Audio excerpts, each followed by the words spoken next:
Hi ಗೆಳೆಯರೇ, ನಾನು ರಾಜು. ನಾನೊಂದು ಬಿಸ್ನೆಸ್ ಮಾಡಿಕೊಂಡು ಇದ್ದೇನೆ.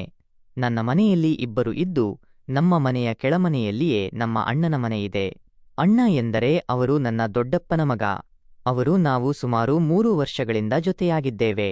ಹೀಗಿದ್ದಾಗ ಒಂದು ದಿನ ನಡೆದ ಘಟನೆಯ ಬಗ್ಗೆ ನಾನು ನಿಮಗೆ ಹೇಳ್ತೀನಿ. ಅಣ್ಣನ ಮನೆ ಯಾಕೆ ನೋಡಲು ಸುಂದರ. ವಯಸ್ಸು ಸುಮಾರು 38 ಆಗಿದ್ದರೂ ಸಹಿತ ಚಿಕ್ಕವರಂತೆ ಕಾಣುತ್ತಾರೆ. ಹಾಲಿನಂತಹ ಬಣ್ಣ, ಉದ್ದವಾದ ಕೇಶರಾಶಿ, ಎಲ್ಲರ ಗಮನವನ್ನು ಸೆಳೆಯುವ ಆಕರ್ಷಣೆ ಅವರಲ್ಲಿದೆ. ಅವರನ್ನು ಕಂಡರೆ ನನಗೆ ಮೊದಲಿನಿಂದಲೂ ಅದೇನೋ ಗುಪ್ತ ಭಾವನೆ, ಒಂದು ಬಗೆಯ ಒಲವು ಇತ್ತು. ಆದರೆ ಇದರಿಂದ ಯಾರಿಗಾದರೂ ತೊಂದರೆಯಾದರೆ ಕಷ್ಟ ಎಂದು ಸುಮ್ಮನಾಗಿದ್ದೆ. ಅವರನ್ನು ಯಾವಾಗಲೂ ಗೌರವದಿಂದಲೇ ಕಾಣುತ್ತಿದ್ದೆ. ಅವರು ಕೂಡ ಅಷ್ಟೇ ನನ್ನನ್ನು ಗೌರವದಿಂದಲೇ ಕಾಣುತ್ತಿದ್ದರು. ಇದೆಲ್ಲದರ ನಡುವೆ ಅವರ ಮನೆಗೆ ಹೋಗುವುದು ಬರುವುದು ಮಾಮೂಲಾಗಿ ಇರುತ್ತಿತ್ತು. ಇನ್ನು ಅವರ ಮನೆಯ ಬಗ್ಗೆ ಹೇಳುವುದಾದರೆ, ಮನೆಯಲ್ಲಿ ನನ್ನ ಅಣ್ಣ, ಅವರ ಮನೆಯಾಕೆ, ಮಗ ಮತ್ತು ತಾಯಿ ಇರುತ್ತಾರೆ. ಆದರೆ ಅವರ ಮಗ ಹೆಚ್ಚಾಗಿ ಹಾಸ್ಟೆಲ್ನಲ್ಲಿಯೇ ಇರುತ್ತಾನೆ. ಹೀಗಾಗಿ ಮನೆಗೆ ಆಗೊಮ್ಮೆ ಈಗೊಮ್ಮೆ ಬಂದು ಹೋಗುತ್ತಿದ್ದ. ಇನ್ನು ನನ್ನ ಅಣ್ಣನಿಗೆ ಹೆಚ್ಚಿನ ಜವಾಬ್ದಾರಿ ಇತ್ತು. ಅವನು ಹಳ್ಳಿಯಲ್ಲಿರುವ ಜಮೀನು ಆಸ್ತಿಯ ಜೊತೆಗೆ ಇಲ್ಲಿನ ಬಿಸಿನೆಸ್ ಅನ್ನು ಅವನೇ ನೋಡಿಕೊಳ್ಳಬೇಕಿತ್ತು. ಈ ಮೊದಲು ನಾನು ನೋಡಿದಂತೆ ಅಣ್ಣನ ಮನೆಯಲ್ಲಿ ನೆಮ್ಮದಿಯ ವಾತಾವರಣವಿತ್ತು. ಅವತ್ತು ಮನೆಯಲ್ಲಿ ಸಂತೋಷವೇ ನೆಲೆಸಿತ್ತು. ಆದರೆ ಇತ್ತೀಚೆಗೆ ಅಣ್ಣ ಅತ್ತಿಗೆ ನಡುವೆ ಆಗ ವಾಗ್ವಾದ ನಡೆಯುತ್ತಿತ್ತು. ಈ ವೇಳೆ ಕೊನೆಗೆ ಅಣ್ಣ ಕೋಪದಿಂದ ಹೊರಗೆ ಹೋಗಿಬಿಡುತ್ತಿದ್ದ. ನಾನು ಅಣ್ಣನಿಗೆ ಈ ಬಗ್ಗೆ ಕೇಳಿದಾಗ ಅವನು ಕೂಡ ಹೇಳುತ್ತಿರಲಿಲ್ಲ. ಆದರೆ ಅವನ ಮನೆಯಾಕೆ ಮಾತ್ರ ಮೌನವಾಗಿ ವಿಷಾದದಿಂದ ಇರುತ್ತಿದ್ದರು. ಇನ್ನು ಅಣ್ಣನ ಮನೆಯಾಕೆ ಮನೆಯಲ್ಲಿ ಒಬ್ಬರೇ ಇದ್ದಾಗ ಅವರಿಗೆ ತೀವ್ರ ಬೇಜಾರಾಗಿ ಬಿಡುತ್ತಿತ್ತು. ಏಕೆಂದರೆ ಅಣ್ಣನು ತನ್ನ ಬ್ಯೂಸಿನೆಸ್ ನಡುವೆ ಅವರಿಗೆ ಸಮಯವನ್ನೇ ನೀಡುತ್ತಿರಲಿಲ್ಲ. ಯಾವಾಗಲೂ ಬ್ಯೂಸಿನೆಸ್ ಎಂದು ಓಡಾಡುತ್ತಿದ್ದ. ಇದರಿಂದಾಗಿ ಅವನ ಮನೆಯಾಕೆಗೆ ಸುಖವಿಲ್ಲದಂತಾಗಿತ್ತು. ಹೀಗೆ ಒಂದು ದಿನ ನಾನು ಅವರ ಮನೆಗೆ ಹೋದಾಗ ನೀರು ಕುಡಿದು ಬರಬೇಕಾದರೆ ಏನೋ ಶಬ್ದ ಬಂದಿತು. ಕೂಡಲೇ ನಾನು ಹಿಂದಿನ ಬಾಗಿಲಿನಿಂದ ಹೊರಗೆ ಹೋಗಿ ಚಿಕ್ಕ ಕಿಟಕಿಯಲ್ಲಿ ಇಣುಕಿದಾಗ ಅಣ್ಣನ ಮನೆಯಾಕೆ ಮೈಮೇಲೆ ನೀರು ಸುರಿದುಕೊಳ್ಳುತ್ತಾ, ಬೆರಳು ಹಾಕಿಕೊಂಡು ವಾಂತಿ ಬರುವವರೆಗೆ ಕೈ ಕೆಲಸ ಮಾಡಿಕೊಳ್ಳುತ್ತಾ ಇದ್ದರು. ಅದನ್ನು ಕಂಡು ನನಗೆ ಒಂದು ಕ್ಷಣ ಶಾಕ್ ಆಯಿತು. ದೇಹವೆಲ್ಲ ನಡುಗಿದಂತಾಯಿತು. ಕೂಡಲೇ ಒಳಗೆ ಕಡಿಮೆ ಬೆಳಕು ಬಂದು ಕತ್ತಲು ಎನಿಸಿದಂತಾಗಿ ಅವರು ಕಿಟಕಿ ಕಡೆಗೆ ನೋಡಿದರು. ನಾನು ಅಲ್ಲಿಂದ ಪಕ್ಕಕ್ಕೆ ಸರಿದರೂ ಸಹಿತ ಅವರಿಗೆ ಏನೋ ಸಣ್ಣ ಅನುಮಾನ ಬಂದಂತೆ ಎನಿಸಿತ್ತು. ಆಮೇಲೆ ನಾನು ನಿಧಾನವಾಗಿ ಅಲ್ಲಿಂದ ಮನೆಯೊಳಗೆ ಬಂದು ಕೆಳಗೆ ಇಳಿದು ಗಾಡಿ ತಗೊಂಡು ಅಲ್ಲಿಂದ ಹೋಗಿಬಿಟ್ಟೆ. 2 ದಿನ ಅವರ ಮನೆಯ ಕಡೆಗೆ ಹೋಗಲೂ ಇಲ್ಲ. ಈ ಸನ್ನಿವೇಶ ಆದಮೇಲೆ ಅವರನ್ನು ನಾನು ನೋಡುವ ದೃಷ್ಟಿ ಬದಲಾಗಿತ್ತು. ನಾನು ಕೆಲಸಕ್ಕೆ ಅಂಗಡಿಗೆ ಹೋದಾಗಲೂ ಕೂಡ ಕೆಲಸದ ಮೇಲೆ ನನ್ನ ಪೂರ್ಣ ಗಮನವಿರಲಿಲ್ಲ. ಯಾವಾಗಲೂ ಏನೋ ವಿಚಾರ ಮಾಡುತ್ತಾ ಕುಳಿತುಬಿಡುತ್ತಿದ್ದೆ. ಕೆಲವೊಮ್ಮೆ ಅಂಗಡಿಯ ಆಳುಗಳು ಕೂಡ, ಯಜಮಾನರೇ, ಯಾಕೆ ಒಂಥರ ಇದ್ದೀರಾ, ಆರೋಗ್ಯವಾಗಿ ಇದ್ದೀರಾ ಎಂದೆಲ್ಲ ಕೇಳುತ್ತಿದ್ದರು. ಮನೆಗೆ ಬಂದಾಗಲೂ ಕೂಡ ನಾನು ಅದರ ಬಗ್ಗೆ ಯೋಚಿಸುತ್ತಿದ್ದೆ.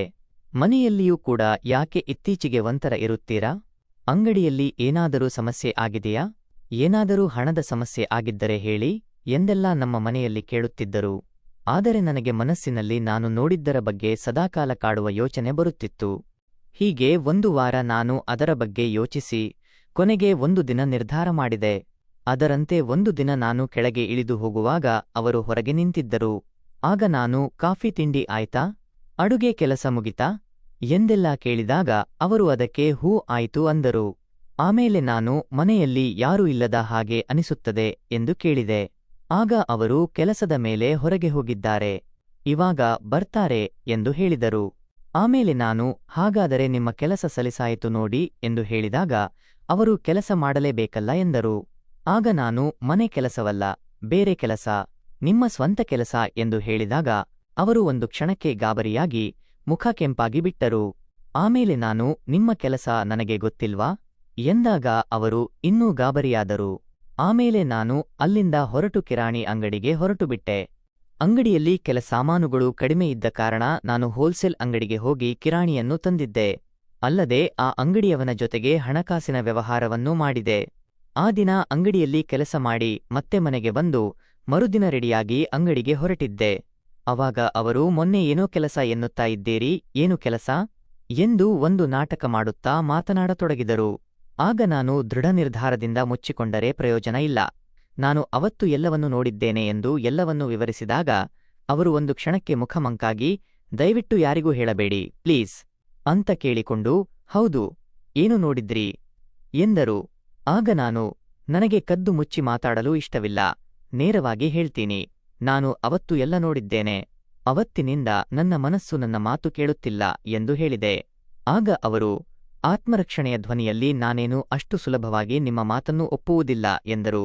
ಆಗ ನಾನು ಆಯ್ತು ಬಿಡಿ, ಸತ್ಯ ಹೇಳಿದರೆ ನೀವು ನಂಬುವುದಿಲ್ಲ ಎಂದು ಹೇಳಿದಾಗ ಅವರು ಸರಿಯಾಯಿತು, ಇವಾಗ ನೀವಿನ್ನು ಹೋಗಿ, ಯಾರಾದರೂ ನೋಡಿದರೆ ಕಷ್ಟವಾಗುತ್ತದೆ ಎಂದರು. ಆಮೇಲೆ ನಾನು ಅಲ್ಲಿಂದ ಹೊರಟು ಹೋಗುವ ಮುನ್ನ ಒಂದು ಅನುಮಾನ ಇದೆ, ಉತ್ತರಿಸುತ್ತೀರಾ ಎಂದಾಗ ಅವರು ಏನು ಕೇಳಿ ಎಂದರು. ಆಗ ನಾನು ನೀವು ಯಾಕೆ ಹಾಗೆ ಮಾಡಿಕೊಳ್ಳುತ್ತೀರಿ, ಅಣ್ಣ ಇನ್ನೂ ಜೀವಂತವಾಗಿ ಇದ್ದಾನಲ್ಲ ಎಂದಾಗ ಅವರು ನಿಟ್ಟುಸಿರು ಬಿಟ್ಟು ನಿಮಗೆ ನನ್ನ ಪರಿಸ್ಥಿತಿ ಬಗ್ಗೆ ಗೊತ್ತಿಲ್ಲ, ಅದನ್ನು ಯಾರಿಗೂ ಹೇಳಬಾರದು ಎಂದುಕೊಂಡಿದ್ದೆ, ಆದರೆ ನಿಮಗೆ ಇವಾಗ ಅರ್ಥ ಗೊತ್ತಿದೆ, ಪೂರ್ತಿ ಹೇಳ್ತೀನಿ ಕೇಳಿ, ಆದರೆ ಬೇರೆ ಯಾರಿಗೂ ಹೇಳಬಾರದು ಎಂದರು.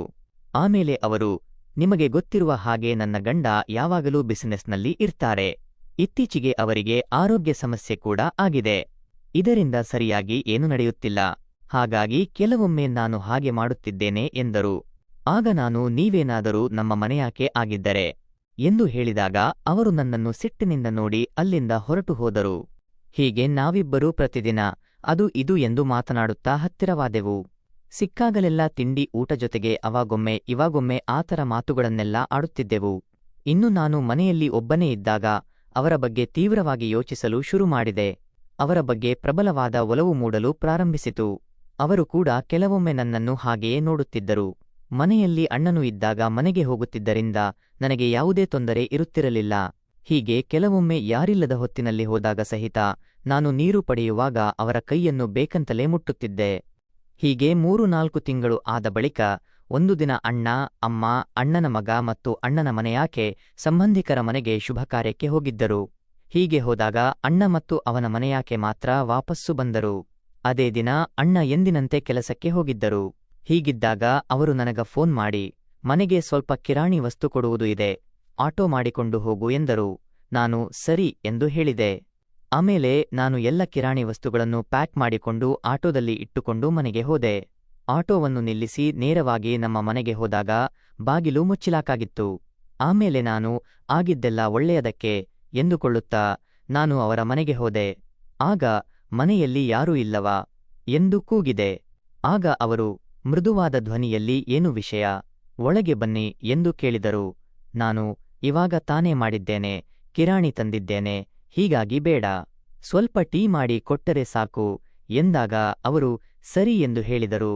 ಆಮೇಲೆ ನಾನು ಅಣ್ಣ ಫೋನ್ ಮಾಡಿ ಕಿರಾಣಿ ತರುವಂತೆ ಹೇಳಿದ್ದರು, ಅದೆಲ್ಲ ತಂದಿದ್ದೀನಿ, ಎಲ್ಲಿ ಇಡಲಿ ಎಂದಾಗ ಅವರು ಅದನ್ನ ಇವಾಗ ಅಲ್ಲೇ ಇಡಿ, ಆಮೇಲೆ ನಾನು ಜೋಡಿಸುತ್ತೇನೆ ಎಂದರು. ಆಗ ನಾನು ಹೆಚ್ಚು ಆತ್ಮವಿಶ್ವಾಸದಿಂದ ಪರವಾಗಿಲ್ಲ, ನಾನೇ ಜೋಡಿಸುತ್ತೇನೆ ಹೇಳಿ ಎಂದು ಹೇಳಿದೆ. ಅವರು ಸಣ್ಣ ನಗುವಿನೊಂದಿಗೆ ಸರಿ, ಒಳಗೆ ಇಡಿ, ನಾನು ನಿಮಗೆ ಟೀ ಮಾಡಿ ಕೊಡ್ತೀನಿ ಎಂದು ಹೇಳಿ ಒಳಗೆ ಹೋದರು. ನಾನು ತಂದಿದ್ದ ಕಿರಾಣಿ ವಸ್ತುಗಳನ್ನು ಒಳಗೆ ಹೋಗಿ ಜೋಡಿಸಿದೆ. ಆಮೇಲೆ ಕೈ ತೊಳೆದುಕೊಂಡು ಸೋಫಾ ಮೇಲೆ ಬಂದು ಕುಳಿತಿದ್ದೆ. ಆಮೇಲೆ ನಾನು ಅವರ ಬಗ್ಗೆ ತೀವ್ರ ಆಸೆ ಮತ್ತು ಯೋಚನೆಯಿಂದ ಅಡುಗೆ ಮನೆಗೆ ಹೋದೆ. ಅವರು ಅಡುಗೆ ಮನೆಯಲ್ಲಿ ಟೀ ಮಾಡುತ್ತಾ ನಿಂತಿದ್ದರು. ಆಗ ನಾನು ಚಹಾ ಪುಡಿ ತಗೊಂಡು ಒಳಗಡೆ ಹೋಗಿ ತುಂಬಾ ಧೈರ್ಯ ಮಾಡಿ ಹಿಂದುಗಡೆಯಿಂದ ಬಂದು ತಬ್ಬಿದಾಗ ಅವರು ಒಂದು ಕ್ಷಣಕ್ಕೆ ಗಾಬರಿಯಾಗಿ ಏನು ಮಾಡುತ್ತಿದ್ದೀರಾ, ಬಿಡಿ, ಇದೆಲ್ಲ ತಪ್ಪು ಎಂದು ಬಿಡಿಸಿಕೊಳ್ಳಲು ನೋಡಿದರು. ಆಗ ನಾನು ನಿಧಾನವಾಗಿ ಗಂಭೀರವಾಗಿ ನೋಡಿ, ಈ ಸಮಯ ಮತ್ತೆ ಬರೋದಿಲ್ಲ, ವಿಚಾರ ಮಾಡಿ, ನಿಮ್ಮ ಕಷ್ಟ ನನಗೆ ಗೊತ್ತು ಎಂದು ಹೇಳಿದಾಗ ಅವರು ಸ್ವಲ್ಪ ಹೊತ್ತು ಸುಮ್ಮನಾದರು, ಒಳಗೆ ಕರಗಿದಂತೆ. ಆಗ ನಾನು ನೋಡಿ, ಇವಾಗ ಹೇಗಿದ್ದರೂ ಕಿರಾಣಿ ವಸ್ತು ತಂದಿದ್ದೀನಿ, ಜೋಡಿಸಿದ್ದೀನಿ, ಇಲ್ಲಿಂದ ಸ್ವಲ್ಪ ಲೇಟಾಗಿ ಹೋದರೂ ನಡೆಯುತ್ತದೆ, ಆದರೆ ಇವತ್ತು ನೀವು ಬೇಡ ಎಂದರೆ ಎಂದಿಗೂ ನಿಮ್ಮ ಜೀವನದಲ್ಲಿ ನೀವು ಪಡೆಯದೇ ಇರುವ ಸಂತೋಷ ನಿಮ್ಮ ಕೈಯಿಂದ ತಪ್ಪಿ ಹೋಗುತ್ತದೆ ಎಂದಾಗ ಅವರು ಮೌನವಾಗಿ ಒಪ್ಪಿದವರಂತೆ ಇದ್ದರು. ಆಮೇಲೆ ನಾನು ಚಹಾ ಪುಡಿಯಲ್ಲೇ ಇಟ್ಟು ಹೊರಗೆ ಬಂದೆ. ಆಮೇಲೆ ಅವರು ನನಗೆ ಚಹಾ ಮಾಡಿಕೊಂಡು ಬಂದರು. ಆಗ ನಾನು ಆಶ್ವಾಸನೆಯಿಂದ ಯಾರಿಗೂ ಹೇಳುವುದಿಲ್ಲ, ಯಾರಿಗೂ ತಿಳಿಯುವುದಿಲ್ಲ ಎಂದು ಹೇಳಿದಾಗ ಅವರು ಕಣ್ಣಲ್ಲಿ ನಾಚಿಕೆ ಮತ್ತು ಬಯಕೆಯೊಂದಿಗೆ ಸುಮ್ಮನೆ ಇದ್ದರು. ಕೊನೆಗೆ ಅವರು ಸರಿಯಾದರೆ ಎನ್ನುತ್ತಾ ಇದ್ದಾಗ ನಾನು ಆ ಸಮಯವನ್ನು ಬಳಸಿಕೊಂಡು ಅವರನ್ನು ಅಲ್ಲಿಂದ ಕರೆದುಕೊಂಡು ಹೋಗಿ ಆ ಕೆಲಸವನ್ನು ಮಾಡಿ ಮುಗಿಸಿದೆ. ತುಂಬಾ ದಿನದಿಂದ ಆಗದ ಕೆಲಸವನ್ನು ಕಂಡು ಅವರ ಕಣ್ಣಲ್ಲಿ ಆನಂದ ಬಾಷ್ಪ ಸುರಿಯಿತು. ಆಗ ನಾನು ಸಂತೋಷದ ಪರಾಕಾಷ್ಠೆಯಲ್ಲಿ, ಇದು ನನ್ನ ಅದೃಷ್ಟ, ನೀನು ದಂತದ ಬೊಂಬೆ, ನನ್ನ ಕನಸು ಇಂದು ನಿಜವಾಯಿತು, ಇದಕ್ಕೋಸ್ಕರ ಎಷ್ಟು ದಿನದಿಂದ ಕಾಯುತ್ತಿದ್ದೆ ಎಂದಾಗ ಅವರು ಉಲ್ಲಾಸದಿಂದ ಹೌದು, ನಾನು ಕೂಡ ಕಾಯುತ್ತಿದ್ದೆ, ಕೊನೆಗೆ ಈ ಕೆಲಸ ಆಯಿತು ಎಂದರು. ಫ್ರೆಂಡ್ಸ್, ಈ ಕಥೆ ಇಷ್ಟವಾಗಿದ್ದರೆ ಇದಕ್ಕೊಂದು ಲೈಕ್ ಕೊಟ್ಟು ನಮ್ಮ ಚಾನೆಲ್ ಸಬ್ಸ್ಕ್ರೈಬ್ ಮಾಡಿಕೊಳ್ಳಿ. ಮುಂದಿನ ವಿಡಿಯೋದಲ್ಲಿ ಸಿಗೋಣ ಫ್ರೆಂಡ್ಸ್. ಕೇಳಿದ್ದಕ್ಕಾಗಿ ಧನ್ಯವಾದಗಳು.